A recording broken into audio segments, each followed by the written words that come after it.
Hi guys, Nick here from Techniblogic.com, and today we are having the latest device from Asus, which is recently launched in Barcelona in MWC 2018, which is Zenfone 5.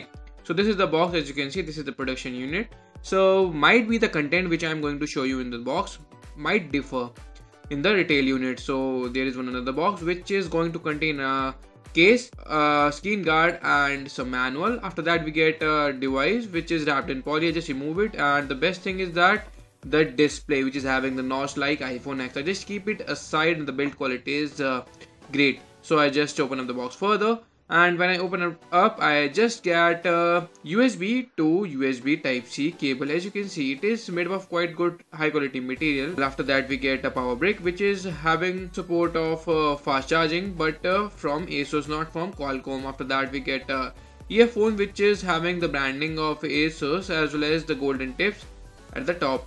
Overall might be the quality and the things might change because this is the production unit, not the retail unit, so might be little bit difference in the content. After keeping all these things aside, let's come back to the hardware part. So at the front, at the top, we are getting the 8 megapixel shooter, beside it the earpiece and different sensor.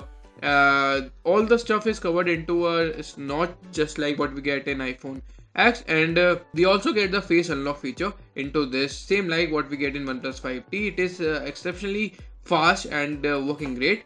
And below that we are getting a 6.2-inch full HD display which is going to give you the ratio of 18:9, and the best thing is that it is going to price you really very low. It is going to be a budget device for sure.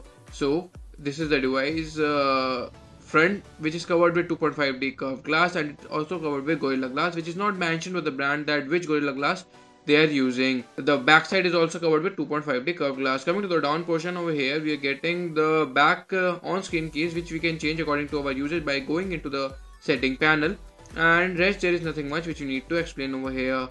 Coming to the down portion over here, we are getting the USB Type-C port, beside that primary mic, speaker port and a 3.5mm audio jack. At least they have not removed the 3.5mm audio jack, which is kind of mandatory for some of the users.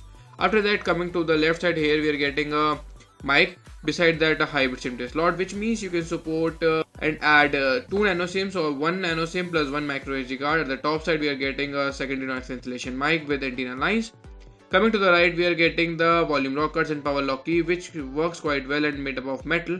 And finally, coming to the back side over here, we are getting the Asus branding, the 2.5D curved glass, fingerprint sensor, single-tone LED flash, and dual camera sensor, which is 12 megapixel and 8 megapixel. The 12 megapixel camera is also having a IMX Sony sensor, as well as a 4-axis optical image stabilization, as well as a 3-axis electronic image stabilization. The 8 megapixel camera which we are getting is having the support of wide angle lens. Just nothing much which you need to explain over here. Overall, the device is working pretty smooth. I have no complaints regarding it. They have removed all kind of bloatware which is almost there in mostly Asus devices, but there is nothing much.